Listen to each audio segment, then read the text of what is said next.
예, 반갑습니다. 여러분들 끝까지 남아 계시는데 굉장히 좀 많이 힘드실 것 같아요. 저는 사실 앞서서 발표하신 분들하고는 조금 관점을 달리하는 발표가 될 것 같습니다. 저도 잘 몰랐는데 제가 듣다 보니까는 저는 이제 사용자 입장에서 발표를 하게 될 것 같습니다. 그런데 우선 그 사용자 입장에서 저희가 했던 일들을 발표하는 데 있어서 그 배경 설명을 먼저 좀 드려야지 될 것 같고요. 그다음에 제목을 미활용 에너지를 활용한 농업 기술이라고 했는데, 그래서 그럼 대체 미활용 에너지가 뭔가, 이거서부터 저희가 다시 한번 좀 생각을 해봐야지 될 것 같습니다. 어, 미활용 에너지라고 하면 통칭, 지금까지 사용되지 않고 있었던 에너지를 통칭해서 얘기를 합니다. 쓸 수는 있는데 여태까지 몰라서 못 쓴 것도 있고 경제성이 안 맞아서 못 쓴 것도 있죠. 그런데 이런 것들이 점점 과학기술이 발전되고, 또한 한편으로는 자원이 고갈되고, 세일가스 같은 경우가 이제 그런 경우가 되겠죠. 석유가 점점 고갈돼 가면서 세일가스가 그 경제성을 갖춰가는 상황이 됐으니까요. 또 시장 상황의 변화 등으로 인해서 그 여태까지 안 썼던 에너지들이 경제성이 확보돼서 활용 가능성이 높아졌다. 이런 것들을 통칭해서 미활용 에너지라고 하는데, 이런 것들 아까도 먼저 발표하신 분들께서 얘기를 하셨지만 전기 에너지, 열 에너지, 수송 에너지, 크게 그런 카테고리로 나눌 수 있을 것 같습니다. 그 중에서 저희가 이제 두 가지만 얘기를 하자면, 전기 에너지 하베스팅 방법은 뭐 여러 가지가 있습니다. 이제 그 에너지의 크기에 따라서 뭐 미리와트 레벨에서부터 뭐 수 메가와트, 킬로와트, 메가와트까지 굉장히 많은 그 전기 에너지를 수확하는 방법들이 있을 텐데, 그 중에서 뭐 압전 효과라든지 열전 효과, 광전 효과, 전자기 효과, 크게 이런 방법들을 이용해서 에너지를 수확하는 방법들이 있습니다. 뭐 이런 것들은 뭐 기존에 많은 연구 개발이 되고 있고요. 이 압전 효과 같으면은 지금 최근 들어서 시도되고 있는 방법들이 자동차가 움직이는 도로 바닥에다가 압전 물질을 깔아서 그 자동차의 진동 에너지를 가지고 발전을 하는 것들이 상당히 큰 양의 발전을 하고 있는 것들이 시도가 되고 있습니다. 그다음에 두 번째로는 이제 열 에너지에 대해서 말씀을 드릴 건데, 발전소, 아까도 말씀드렸지만 이제 발전소에서 버려지는 열이 굉장히 많습니다. 뭐 발전소에서 버려지는 열은 추후에 제가 오늘 얘기할 메인 토픽이기 때문에 다시 한번 말씀을 드리도록 하고, 그 소각장이나 하수처리장 이런 데서 버려지는 에너지들이 있죠. 그다음에 산업체, 지하철 안, 도심 빌딩 등에서 버려지는 열 에너지를, 이런 열 에너지는 대기와 온도 차이가 존재합니다. 그런 활용 가능한 온도 차이가 있기 때문에 이런 온도 차이를 이용해서 그 열 에너지를 수확하는 방법들이 있겠습니다. 이런 여러 가지 에너지 수확하는 방법들을 가지고 저희가 이제 재생에너지 반열에 구분에 집어넣기도 하죠. 좀 전까지 얘기가 됐던 태양광 발전은 재생에너지의 태양광, 태양열, 바이오, 풍력, 수력, 해양, 폐기물, 지열, 수열, 이런 분야들이 그 재생에너지 분야가 있고요. 저희 나라는 이제 신재생에너지라고 합쳐서 신에너지 파트가 또 세 개 분야가 있습니다. 수소, 연료전지, 그다음에 석탄, 액화가스화 및 중질 잔사유 가스화 부분이 있는데, 사실은 신에너지보다는 이 재생에너지가 지속 가능한 에너지이기 때문에 앞으로 계속 저희가 관심을 기울여야 될 부분이 되겠습니다. 좀 이따 다시 한번 말씀을 드리겠지만, 여기 발전소에서 발전을 하면서 증기 터빈을 돌리게 됩니다. 그 고온 고압으로 그 증기 터빈을 돌리게 되면은 열이 굉장히 높게 올라가는데, 그 증기 터빈을 식히기 위해서 엄청난 양의 물을 갖다 부어서 터빈을 식히게 됩니다. 그때 발생하는 뜨거운 물을 나중에 결국 버려야지 되는데, 그 부분이 이제 사실은 이 수열 부분에 재생에너지로 저희 나라에서 편입이 됐습니다. 발전소 온배수에 대해서 좀 더 자세하게 말씀드리면은, 저희 나라 법률에 의하면은 해수를 취수해서 발전소 발전 과정에서 발생한 폐열을 흡수하는 냉각수로 사용한 후에 수온이 상승된 상태로 방출되는 배출수를 말합니다. 이쪽에 그 증기 터빈에서 고온 고압의 열이 발생하는데 이 열을 식히기 위해서 해수를 취수해서 이 터빈을 식히고 그럼 더워진 물을 다시 버리게 되는데 이 배출수를 그 발전소 온배수라고 부르고, 이 발전소 온배수는 사실은 그 굉장히 뜨거운 상태로도 그 나올 수 있지만 일반적으로 저희 나라에 있는 발전소에서는 평균 해수 온도보다 약 7도 정도 상승된 상태로 배출을 하고 있습니다.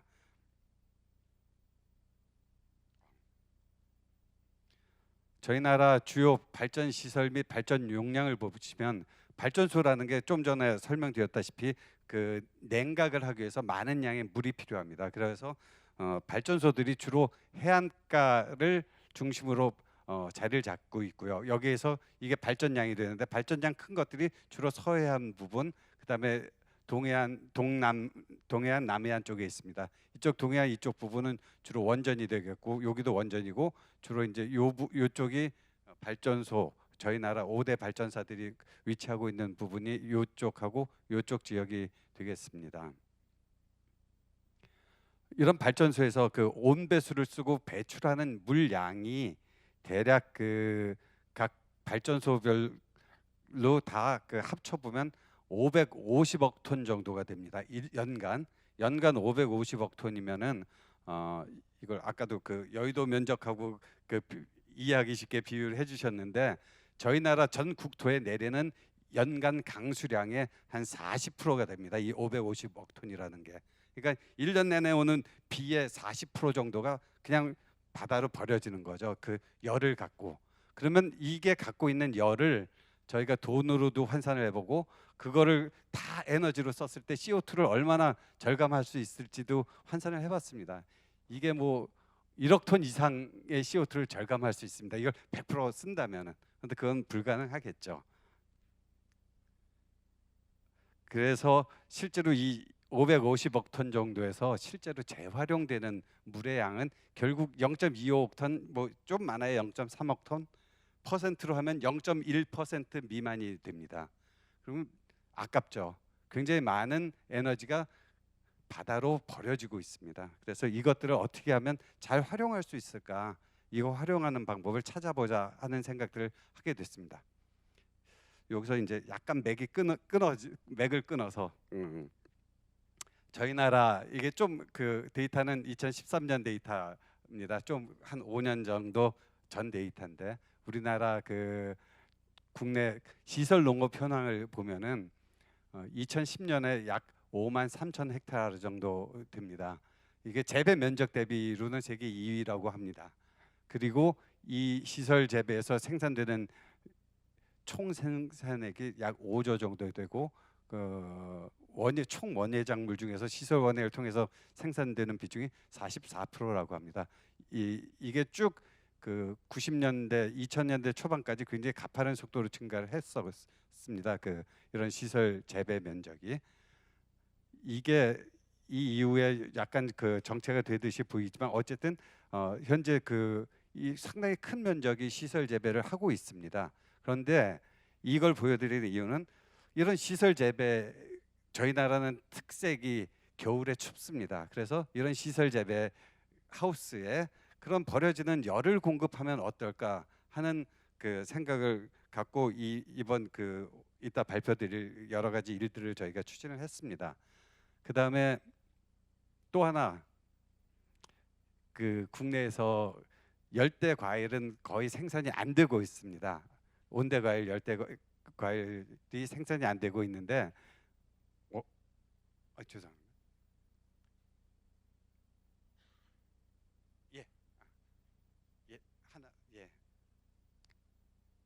열대 과일이 생산이 안 되고 있기 때문에 거의 다 그 열대 과일은 수입을 하고 있습니다.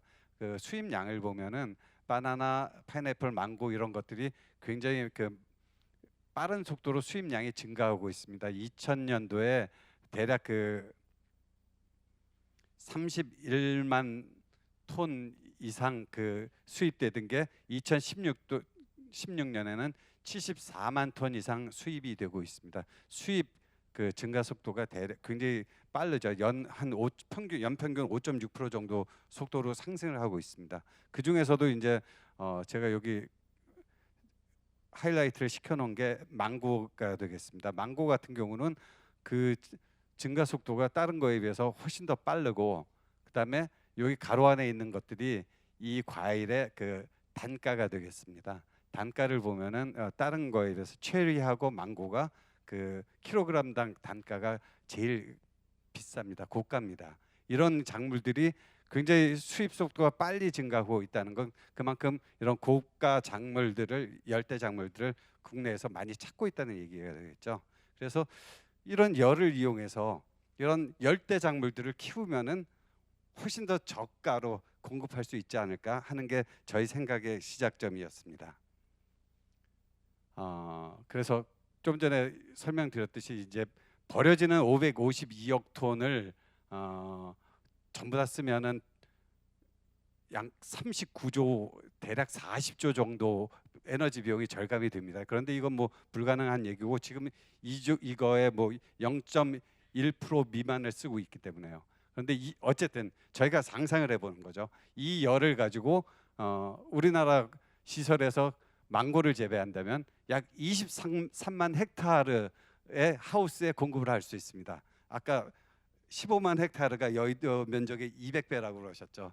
그러면 이게 훨씬 더 큰 면적이 되겠습니다. 그다음에 만약에 이것들을 양식에 물고기를 키우는데 쓰는데, 물고기를 그냥 보통 이렇게 육상 양식할 때 물을 가둬놓고 쓰는 게 아니라 물을 끊임없이 흘려주면서, 뜨거운 물을 계속 흘려주면서 키우는 걸 유수식 양식이라고 하는데, 이런 식으로 쓴다면은 대략 그 756 헥타르의 이 온배수를 가지고 쓸 수 있습니다. 그렇다면은 발전소에서 버려지는 이 온배수를 가지고 양식업이나 농업, 특히 시설 농업 원예 쪽에 활용을 한다면 굉장히 큰 국가적으로도 그렇고 이 양식업이나 그 재배를 하시는 분들도 커다란 그 이익을 얻을 수 있다고 생각이 됩니다. 우리나라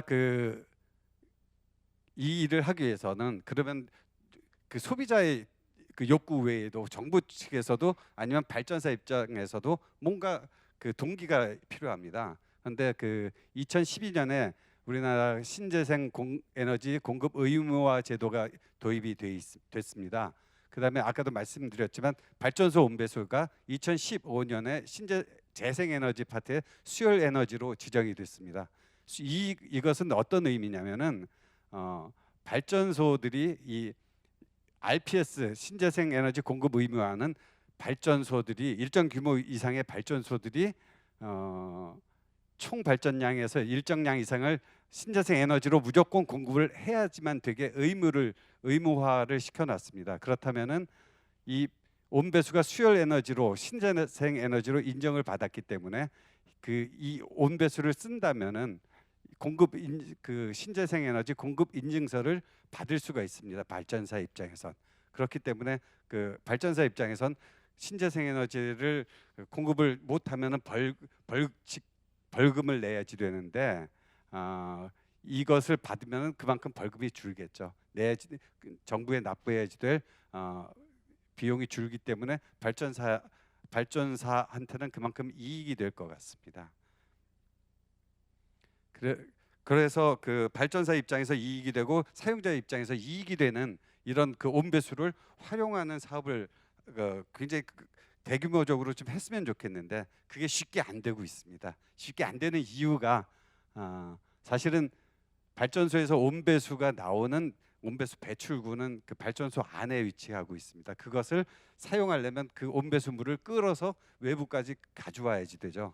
그게 가져오는데 뭐 그 돈만 있으면 됩니다. 그런데 배관을 설치하고 그걸 땅 속에 묻어서 쭉 끌고 오는데, 그럼 이게 상업성이 있어야, 경제성이 확보가 돼야지 될 거 아닙니까? 저희가 따져봤는데 발전소 그 온배수 배출구에서부터 이 물을 쓸 그 시설 원예지 뭐 하우스나 아니면 양어장까지가 대략 2km 정도 내지 3kg가 넘으면 굉장히 그 좀 경제성이 많이 떨어질 것 같고요. 2kg 이내가 제일 좋은 것으로 저희는 계산을 했는데 대략 그 정도의 땅에다가 배관을 묻어서 이 물을 온배수를 끌어와야지 됩니다. 그러다 보면 배관 설치비가 상당히 큰 포션을 차지하게 됩니다. 그 다음에 두 번째는 이 열을 가지고 가온을 하려면은 사실은 히트 펌프가 필수적으로 필요합니다. 열 교환기와 히트 펌프가 필요하고요. 그다음에 거기에 걸맞는 온실이나 양식장 시설을 해주겠죠. 이런 단지를 조성하는 데 들어가는 조성 비용이 일단 첫 번째 제일 큰 부담이 될 것입니다. 그다음에 두 번째는 이제 지역적 한계가 있습니다. 발전소 인근 아까 2km 길어야 멀어야 3km 그 이내에서만 가능하기 때문에 이게 가능한 땅이 있느냐, 사실은 땅은 있는 것 같습니다. 그런데 주로 이제 농어촌공사 소속의 땅들이 굉장히 발전소 근처에 많이 있더라고요. 그다음에 발전소에서 저희 나라 발전소들이 거의 대부분 석탄을 떼서 발전을 하고 있습니다. 물론 복합 발전이나 뭐 여러 가지 다른 것도 같이 하고 있지만은 주가 석탄인데, 석탄을 떼기 때문에 그 석탄을 다 떼고 난 석탄을 매립하는 매립지가 있습니다. 발전소 근처에. 그럼 매립지가 사실은 폐기물 처리장으로 돼 있기 때문에 그걸 쓰기가 굉장히 어렵습니다. 그런데 농어촌공사나 이런 관계 법령에서 좀만 그런 것들을 그 유동성을 갖고 그 풀어준다면은 충분히 그 이런 발전소 인근 지역에 그런 활용할 수 있는 땅들은 확보할 수 있을 것으로 생각을 하고 있습니다. 그다음에 사실은 이런 단지를 조성하기 위해서는 굉장히 따져야지 될 게 많습니다. 그 지역적으로 어떤 그런 시설 원예를 하면 어떤 과수를 키울 것인지, 아니면 물고기를 키우려면 어떤 물고기를 키울 것인지, 그 다음에 그런 걸 하기 위해서는 그러면 배관은 얼마나 큰 배관을 묻어야지 될지, 그 다음에 이게 뭐 1km를 올 때 이 배관을 보온을 한 경우와 안 한 경우가 온도가 얼마나 떨어질지, 이런 것들이 여러 가지 고려 대상이 돼야지 될 것 같습니다. 그런데 실제로 온배수를 가지고 한 1km 정도 끌어오는데 이게 정체되어 있는 게 아니라 계속 뭐 시간당 뭐 100톤씩 끌어오게 되면은 한 1km에서 1.5km, 2km까지 오는데 델타 T 온도 떨어지는 게 한 1도 안팎입니다. 그 말은 온배수가 겨울철에 한 21~2도 정도 되는데 그 21~2도가 1~2km 올 때 뭐 1~2도 떨어지면 19도, 18도, 19도 됩니다. 18도, 19도여도 그거는 그 온배수가 갖고 있는 열 에너지가 굉장히 크기 때문에 활용성은 굉장히 높다고 생각을 하고 있습니다. 그다음에 제일 더 중요한 게 생산 농어가의 인식의 문제가 있습니다. 사실은 이 온배수를 그런 특정 지역에서 이렇게 쓰다 보면은 주변에서 이제 왜 너희만 쓰냐 이런 그런 문제가 생기죠. 그다음에 정부 보융자라든지 이런 이용 혜택이 귀속되는 거에 따른 여러 가지 불만 사항이 지역적으로 생길 수가 있습니다.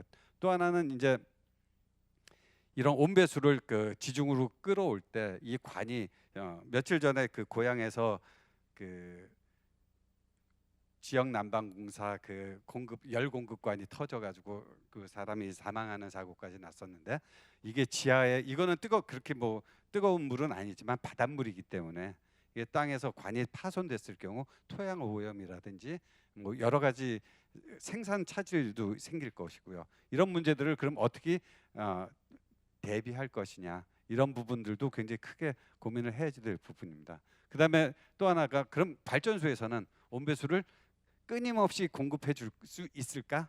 만약에 발전 설비를 정지하고 리뉴얼 하는 과정 중에는 온배수가 상당히 나오는 양이 줄어듭니다. 그럼 그런 것들에 대한 그 대비책은 어떻게 세워야지 될지, 이런 부분들 때문에 여러 가지 그 문제들이 발생할 소지가 많습니다. 따라서 이 발전소에서 제공되는 온배수를 제대로 쓰려면 중간에 사용자와 그 공급자 사이에 이 문제들을 해결하고 중재할 수 있는 어떤 그 워킹 그룹이 필요할 것으로 생각을 하고 있습니다. 그런 부분을 통해서 잘 중재가 된다면 이 온배수를 아주 유효적절하게 잘 쓸 수 있을 것으로 생각을 하고 있습니다. 지금부터 제가 말씀드릴 것은 사실은 지난 2014년 말에서부터 17년까지 한 대략 3년이 좀 안 되는 기간 동안 산업부와 그 농림부 간의 그 범부처 협업 과제로 저희가 그 이런 온배수를 활용한 스마트 시스템 테스트 베드 개발을 연구를 했었습니다. 그거에 대한 결과를 소개를 해드리려고 합니다. 이 과제에는 사실은 발전사가 남부 발전, 중부 발전 두 개 발전사, 그다음에 지역 난방공사 이런 그 커다란 그 공공기관이 같이 했고요. 그다음에 다섯 개 학교와 뭐 전체 17개 기관이 모여서 했던 일을 지금부터 간단하게 소개를 드리도록 하겠습니다. 저희가 하고자 했던 것은 발전소에서 나오는 이 온배수를 가지고 양식장에 공급을 해서 그 물고기를 좀 키우고 그 다음에 그 열을 갖고 있는 온배수를 계속 히트펌프를 써서 열교환을 한 다음에 스마트 생육 시설에 공급을 함으로써 에너지를 적게 쓰는, 그러니까 사용자 입장에서 돈이 절약되는 그 생육 모델을 만들고자 했습니다. 그다음에 다른 일도 했지만 그거는 뭐 오늘 에너지랑은 많이 관계가 없으니까 좀 넘어가도록 하고요. 그래서 그 온배수를 활용해 가지고 이제 고부가가치 상품의 생산을 최적화하려고 시도를 했습니다. 고부가가치 상품이라 하는 것은 저희가 겨울철에 가온을 통해서 얻을 수 있는 고부가가치 작물을 선정을 말씀드리는 것이고요. 하우스에서 키울 수 있는 여러 가지 작물들이 있습니다. 그 중에 국내에서 아까 수입 신선 과일의 망고랑 체리의 수입량이 굉장히 늘어났고 수입 단가가 비싸다는 말씀을 드렸는데 국내 제주에서 생산되는 애플 망고가 굉장히 비쌉니다. 여름철에 한 6월 달에는 3kg 한 박스에 대략 10만 원 정도 하고요. 그 시절이 지나면 좀 더 4월이나 아니면 망고 생산이 제일 활발한 시기를 제외하면은 그거보다 더 커집니다. 3kg 한 박스에 15만 원에서 20만 원까지도 올라갑니다. 그래서 저희가 그런 고부가 상품인 애플망고를 키우기로 저희가 애플망고를 가지고 재배해 보기로 했고요. 애플망고를 재배하는 데 있어서 여러 가지 IoT 기술을 가지고 생육 환경을 정확하게 모니터링하고 모니터링한 것을 가지고 온실의 각종 개폐라든지 양액 공급 또는 히트펌프 같은 것들을 원격 제어하는 시스템을 구축을 했습니다. 그다음에 사실은 애플망고가 제주도에서 계속 생산됐기 때문에 저희가 보령에다가 중부지방이죠. 보령에다가 온실을 300평짜리를 지어가지고 보령에서 이런 애플망고의 확장성을 검증을 했습니다. 그래서 이런 걸 통해서 온배수 활용하고 농업의 IoT를 접목할 수 있는 기반을 확립함으로써 시설 농업 생산성을 향상시켰고 발전소 인근 농가의 소득을 증대시킬 수 있는 방안을 좀 제시했다고 말씀드릴 수 있겠습니다. 저희가 저희 나라에서 지금 제주도에서 지금 애플망고를 실제로 키우는 농가와 같이 협업을 했고요. 그다음에 애플망고 키우는 농가가 여기 있고 그 바로 앞에 이제 양식장을 새로 지었습니다. 이것도 현지에서 이제 사업을 하시는 분이 새로 양식장을 새로 구축을 해가지고 국내에서 이제 돌돔 양식이 안 되는데 고부가 어종이죠. 아열대 어종인 돌돔하고 북바리를 양식을 했습니다. 그다음에 여기에서 모였던 애플망고 재배의 노하우를 지금 이쪽 중부 지역까지 끌어올려서 보령에 있는 중부발전소 부지에서 애플망고를 좀 더 체계적으로 키울 수 있는 데이터를 수집을 했고요. 그다음에 일산에서는 한국지역난방공사 열배관 아파트의 온수라든지 열을 공급하고 회수되는 배관이 있습니다. 공급 배관은 지난번에 사고로 돌아가신 분이 그 공급 배관 온도가 120도에서 130도 됩니다. 그 굉장히 뜨거운 고열로다 돌아가셨고요. 그걸 쓰고 난 다음에 남물을 회수하는데 회수 배관 온도는 대략 55도에서 한 65도 정도 됩니다. 그 회수 배관을 가지고 회수 배관 물이 갖고 있는 열을 가지고 여기 있는 한 3,000평 되는 동양난 그 농원에다 공급을 해서 여러 가지 실험을 같이 했습니다. 우선 그 보령에 구축한 시설을 간단하게 말씀을 드리면 이게 3년 전에 새로 지은 온실입니다. 그냥 300평 정도 온실이 되고 그 안에 지금은 이렇게 애플망고 많이 컸는데 그때 갓 접붙인 그 1년짜리 그 접붙인 망고를 갖다가 놓고 2년 동안 밤낮으로 생육만 시켜서 그 3년 뒤에 그러니까 작년이죠. 작년에 첫 수확을 했을 때 첫 수확 때 그 모습이 되겠습니다.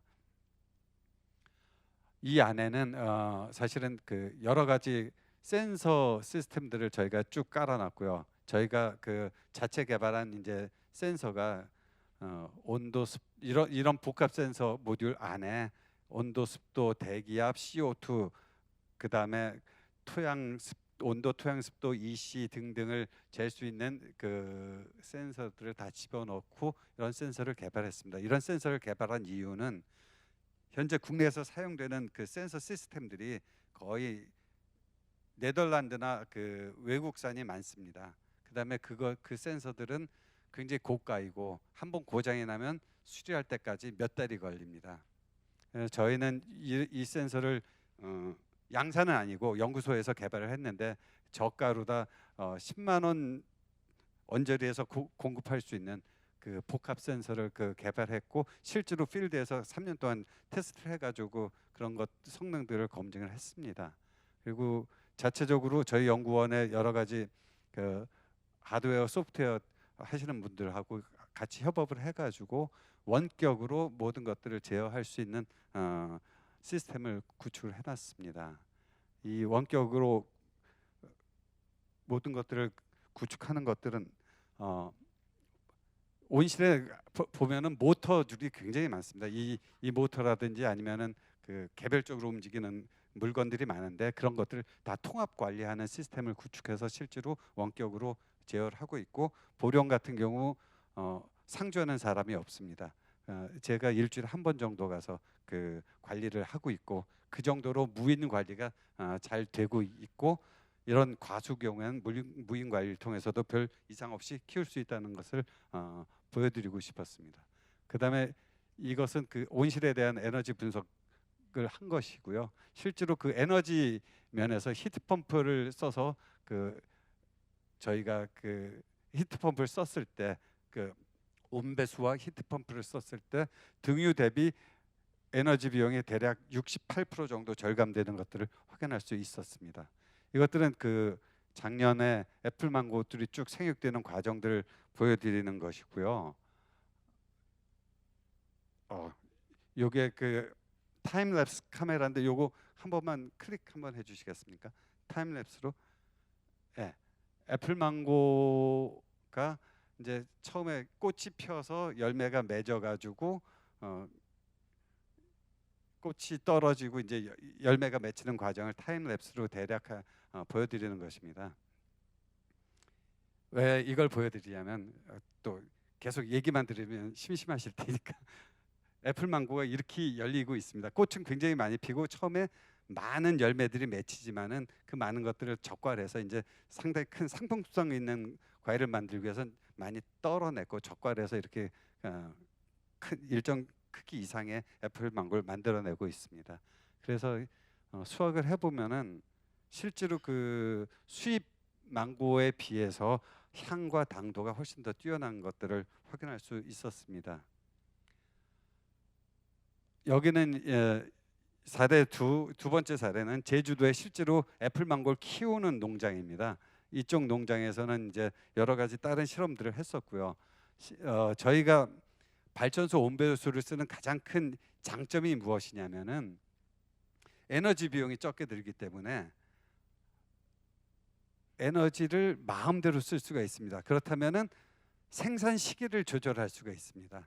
보통은 한겨울에 일반적으로 제주도에서 재배하는 방법은 겨울에 춥게 하고 여름에 따뜻하게 해서 여름에 그 작물들을 수확을 합니다. 그런데 겨울에 따뜻하게 하고 오히려 여름 언저리 6월 달에 춥게 10도 정도로 춥게 처리를 해서 1월 달에 1월 2월에 수확을 할 수가 있습니다. 이렇게 되면은 남들이 생산을 해서 팔질 못할 때 내가 생산해서 팔면은 굉장히 큰 소득을 올릴 수가 있게 되겠죠. 그렇게 해서 평년 대비 조수익이 대략 50% 이상 향상되는 결과를 얻었습니다.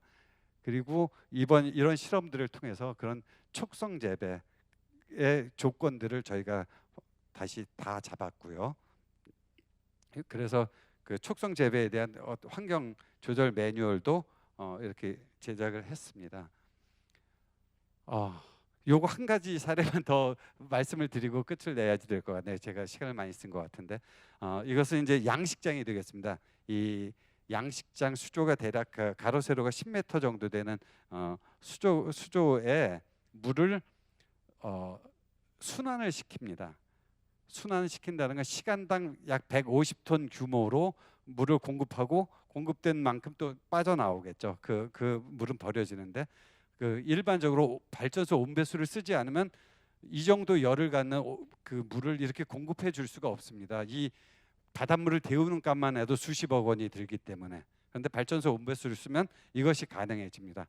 이것이 가능해지면 무엇을 할 수 있냐면 불발이나 돌돔 같은 아열대 어종이죠. 수온이 24도 이상인 곳에서 성장하는 이런 아열대 어종을 키울 수가 있고 이런 열대 어종은 굉장히 그 고가로 팔리고 있습니다. 그래서 이런 열대 어종을 생육하는 그 적절한 그 조건들도 저희가 이번 과제를 통해서 다 확립을 해서 지금은 생존 성공률이 대략 98%, 북발이 같은 경우 아직도 좀 미진해서 한 50% 이상이지만 다른 일반적인 양식업의 생존율에 비하면 굉장히 높은 수준을 보여주고 있습니다.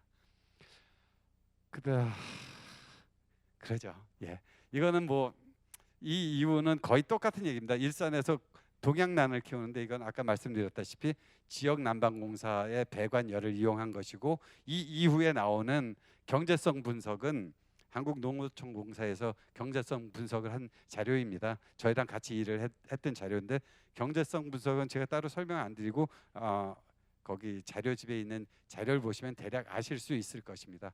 경제성 분석 내용은 이거 온배수로 애플망고, 북발이, 돌돔 키우면 수익이 난다. 경제성 있다. 그런 얘기입니다. 크게 말씀을 드리면 알겠습니다. 이것으로 발표를 마치겠습니다. 고맙습니다.